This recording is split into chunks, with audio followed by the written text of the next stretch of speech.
Assalamualaikum warahmatullahi wabarakatuh. Halo semuanya. Jumpa lagi dengan saya Chow Sing Sing, kurator dari podcast Horror Night Story. Halo, apa kabar semuanya? Semoga kalian semua baik-baik saja ya. Dan seperti biasanya pada malam hari ini saya kembali dan akan menghadirkan sebuah kisah mistis untuk kalian semua. Kisah mistis kali ini saya datangkan dari treat horornya Mas Creepylogi yang menceritakan sebuah kisah dari riwayat kos-kosan aborsi. Oke, daripada kita berlama-lama, mari kita simak ceritanya. Di ibu kota dekat sebuah kampus, ada satu rumah indekos yang dikenal dengan nama kos-kosan Pink karena cat temboknya yang merah jambu. Untuk sebagian kalangan indekos ini lumayan terkenal karena aturannya sangat amat bebas. Hawanya seperti Medellin atau Porto Alegre. Sebatas tahu, indekos ini berhenti beroperasi pada tahun 2012. Mulai tahun itu juga kemudian laku tahun 2015. Tetapi sampai tahun 2020 rumah itu masih terkosongkan seperti semula. Kos Pink bukan kos-kosan besar dengan banyak kamar. Hanya ada 6 kamar. Tapi penghuninya bisa puluhan orang lantaran bebasnya itu. Tempat itu tidak pernah tidur. Sepanjang hari selalu ada saja orang yang melek. Karena itu, nilai plusnya tidak pernah ada laporan kemalingan di sana. Kebetulan, saya kerap mengunjungi teman yang tinggal di dekat kos Pink dan sudah beberapa kali melewati tempat itu. Kos itu paling ramai biasanya Jumat Sabtu. Apalagi jam 2 pagi sampai selesai basian. Teman saya itu anggap saja namanya Rizka. Sering main ke situ. Dan suatu kali mengaku pernah melihat wujud kakek misterius yang sudah sangat renta di area kamar mandi. Tapi karena dia sedang mabuk mushroom atau mabuk jamur, tidak ada yang percaya kisahnya. Saya juga tidak percaya. Tetapi saat sadar Rizka pernah bercerita panjang lebar mengenai fenomena yang marak di indekos itu, yang berkaitan dengan praktek aborsi ilegal. Maksud ilegal adalah yang bertentangan dengan pasal 76 Undang-Undang 36 2009. Bahkan sebelum aturan itu terbit, praktik itu sudah ada. Jadi, kata Rizka, di antara hiruk-pikuk pengunjung yang datang bertamu, ada pula yang niatnya ingin menggugurkan kandungan. Yang bertindak sebagai dokter adalah seorang mahasiswi karatan yang biasa dipanggil Mami. Layaknya pengacara pro, Mami tidak memungut biaya atas jasanya, kecuali sukarela bahkan cuma-cuma. Dia menerapkan terapi obat kombinasi untuk merangsang kontraksi rahim pada kandungan sebelum 7 pekan. Yang paling penting, tingkat keberhasilannya sangat tinggi. Kombinasi obat diperlukan karena ada peluang efek samping dari obat kontraksi. Biasanya demam, pendarahan, nyeri, mual, bahkan stres.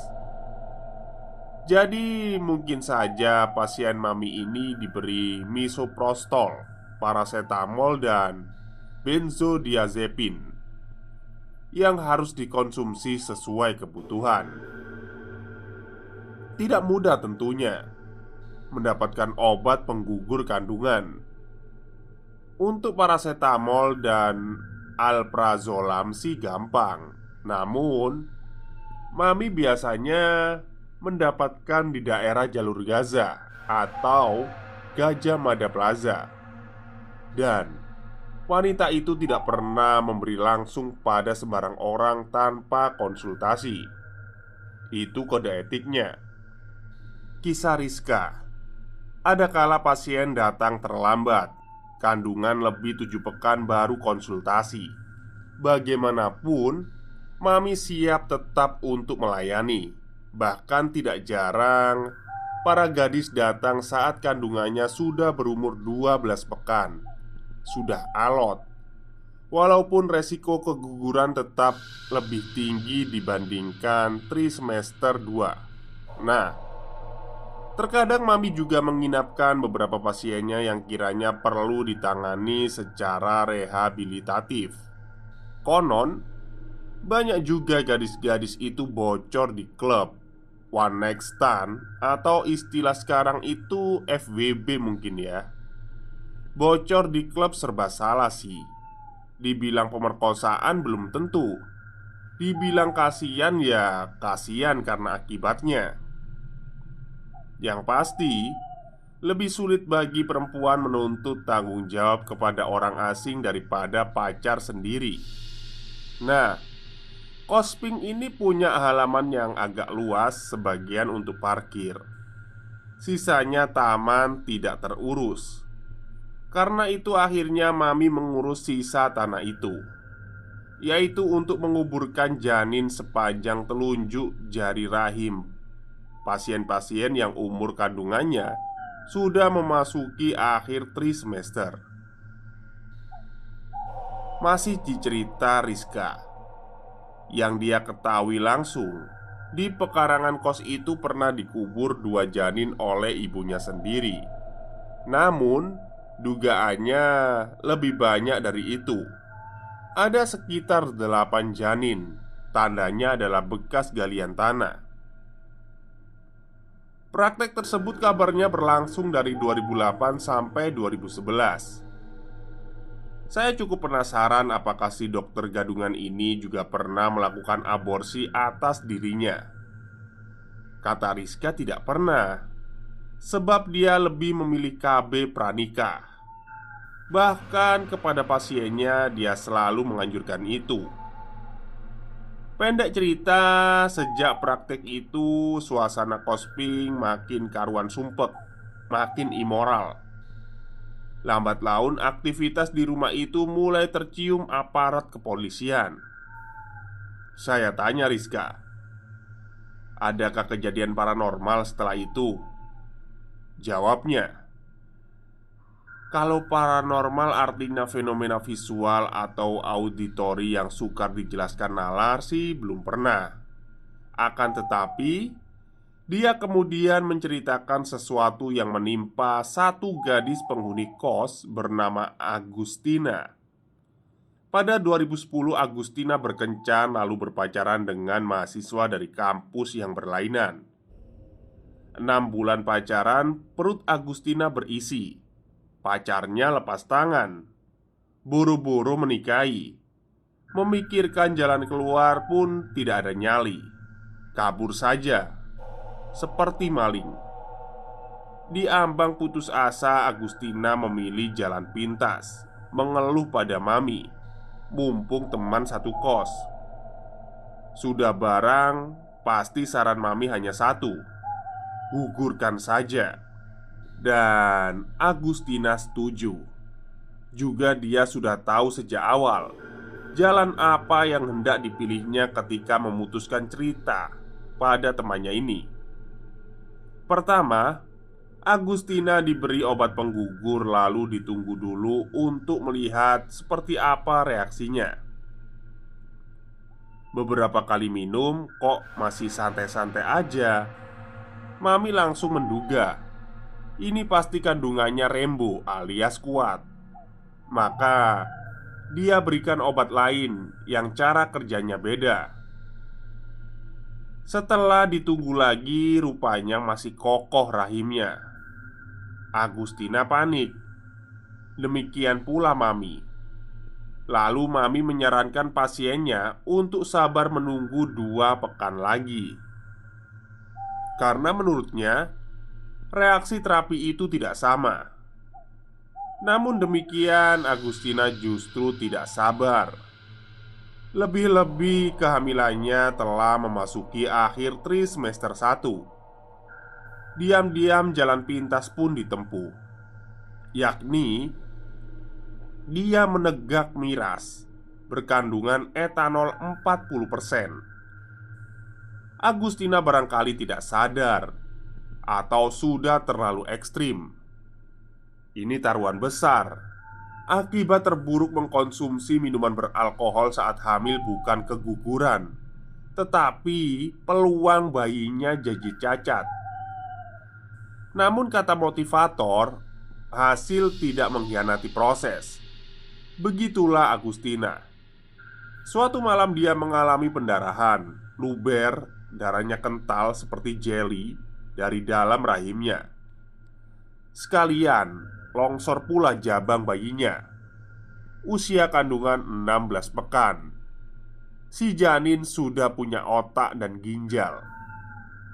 Agustina memberitahukan kesuksesannya kepada Mami. Lalu malam itu isi perutnya itu segera dikubur sendiri. Beberapa hari kemudian dia mendatangi dukun kuret untuk menguras sisa-sisa kehamilan. Masalah tampak selesai di sini, tapi kenyataannya belum. Perilaku bahkan mental Agustina makin mundur sesudah kegugurannya. Dia senang menyendiri, termenung, menarik pribadi dari lingkup sosial, dan berkurangnya motivasi. Sering menyalahkan dirinya sendiri, merasa tertolak, dan kehilangan sesuatu yang tidak berarti. Pendek kata, depresi. Agustina senang menggambar setelah peristiwa itu. Diketahui ia makin sering menggambar. Namun, anak itu lebih banyak mengisolasi diri di kamar. Sewaktu-waktu terdengar ia menangis tak sudah-sudah. Di waktu lain meracau hal-hal yang menyeramkan. Pada 2011, Mami meninggalkan kos itu, pergi tidak jelas kemana. Ada yang mengatakan dia bekerja di kawasan Bandara Cengkareng. Tetapi saya lebih percaya prasangka Rizka. Kupikir dia menukar kepala. Sebulan sesudah Mami pergi, polisi menangkap 3 penghuni kos, semuanya pria. Apa yang didapat di sana? Matt. Oh, oke. Mami sudah pakai. Betul. 4 orang di sana juga memakai pengedar juga. Oh, Matt itu jenis narkoba ya. Keadaan demikian cepat berubah. Kospin yang tadinya ramai tiba-tiba sekarang sepi. Tinggal menunggu waktu untuk membusuk. Orang-orang dengan cepat mengetahui yang terjadi di tempat itu. Meski hanya perihal narkoba, bukan aborsi. Tidak ada lagi penghuni baru datang, hanya 2 orang, Agustina dan seorang lagi mahasiswi, yang dia pun sudah ancang-ancang pindah. Dan pada waktunya tinggallah Agustina seorang diri. Agustina adalah teman baik Rizka, yang saat itu hanya kurang 2 bab skripsi sebelum ia tertimpa masalah akibat hubungan asmaranya itu. Mengetahui rumah kos itu sudah hampir kosong, Rizka menawarkan temannya itu pindah ke tempat lain. Namun Agustina tegas menolak, mengatakan bahwa dia akan bertahan di situ sampai lulus. Rizka mengerti itu bukan jawaban yang realistis. Kondisi Agustina semakin surut. Dia butuh pertolongan. Oleh karenanya Rizka memperbanyak kunjungan ke sana. Pelan namun pasti Agustina akhirnya mulai terbuka. Aku sering mendengar tangis bayi. pagi, malam, kupikir dia bayiku. Kenapa ya aku jahat? Kamu berpikir itu nyata, kata Rizka. Yang benar saja, tidak mungkin. Mungkin hanya responmu yang berlebihan. Jujur saja, aku temanmu. Tapi aku nggak bohong, Rizka. Kamu tidak pernah menganggap itu nyata. Agustina refleks menoleh keluar jendela. Pandangannya berhenti di tanah kosong di mana terdapat sebuah gundukan yang pernah dibuatnya sendiri. Lantas ia termenung belaka. Pindahlah, ada kamar kosong di tempatku tinggal. Riz, pindah. Kamu dengar kata-kataku kan? Kamu dengar itu? Gusti. Agustina tiba-tiba berlari terseok menuju kamarnya. Dikunci pintunya dari dalam, lalu yang terdengar semata-mata ocehan dan teriakan tidak menentu. Rizka mencoba membujuk gadis itu untuk bicara, tapi sia-sia ujungnya. Pagi-pagi, Rizka kembali menjenguk kawannya, hendak memberikan sarapan. Agustina sedang bersandar sofa. Kepalanya menunduk, mulutnya gelak-gelak, memuntahkan segala-gala dari dalam. Sekiranya tidak ada yang mencondongkan pikirannya untuk pergi pagi itu, pasti menjadi penyesalan yang teramat besar di benak Rizka. Temannya baru saja menenggak senyawa dalam cairan pembersih kloset atau cat rambut. Tidak main-main, peroksida. Rizka juga menemukan di sofa itu ada setumpuk art paper, lukisan tangan Agustina. Seperti sebuah koles kehidupan seorang dari bayi hingga masa remaja. Kejadian pagi itu menjadi akhir riwayat kos berwarna merah jambu itu. Agustina masih dapat diselamatkan, meski ujar Rizka, lambung dan paru-parunya tidak pernah lagi sama setelah itu. Tetapi yang penting juga, dia jadi mau menerima kondisi mentalnya, ujar Rizka. Seperti apa keadaannya sekarang? Agustina, anak itu sudah menikah dan punya 2 anak. Pada awal tahun 2020, kebetulan ada suatu urusan. Saya melewati rumah indekos itu. Properti itu sudah berpindah tangan. Catnya sudah tidak merah jambu lagi, melainkan putih. Dan di pagarnya tertulis disewakan. Saya berhenti sebentar, hendak memandang. Mata segera menjurus pada sepetak tanah yang ada di halaman sebelah utara. Tumbuh berjejal gulma di sana, bergoyang tak menentu kemana angin, menerawang sebekas kisah tentang para bakal bayi yang mungkin saja kini telah berlarian sepulang sekolah. Sekian, terbekatilah mereka yang memperjuangkan kehidupan.